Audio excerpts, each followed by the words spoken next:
आजपर्यंत बरेच गडकिल्ले फिरलो, पण दरवाजाची ही अशी युनिक बांधणी फक्त याच गडावर बघायला मिळाली. नमस्कार, मी स्मिता म्हणजेच मराठी कन्या.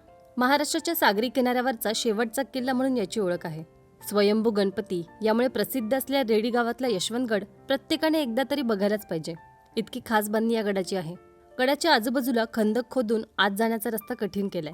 एकामागे एक असे जवळपास 5 दरवाजे आत जाताना लागतात. त्यातला हा चौथा दरवाजा महत्त्वाचा आहे. महाद्वारामध्येच एक छोटा दरवाजा असतो, त्याला दिंडी दरवाजा म्हणतात. पण या गडाचा दिंडी दरवाजा हा बाजूला बांधलाय. या गडाचा इतिहास हा चालुक्य काळापासून सुरू होतो. छत्रपती शिवाजी महाराजांनी सावंतांकडून हा गड जिंकला आणि यशवंतगड हे नाव दिलं. इथल्या बुरुजावर उभं राहिल्यावर तिरोडा खाडी आणि सिंधू सागराचा सुंदर नजारा बघता येतो. गडावर सध्या काम सुरू आहे. एक मोठा वाडा इथे बघायला मिळतो. या वाड्यातले रस्ते कुठून कुठे जातात तेच समजत नाही. वेगवेगळ्या राजसत्ता इथे नांदल्या, त्यामुळे बांधकामात सुद्धा वेगळेपण दिसून येतं. इथे फिरताना अजून बरेच अवशेष बघायला मिळाले. वेंगुर्ल्याचा प्लॅन केला तर आवर्जून इथे एकदा नक्की भेट द्या. भेटूया पुढच्या व्हिडिओमध्ये. तोपर्यंत ओके, टाटा, बाय.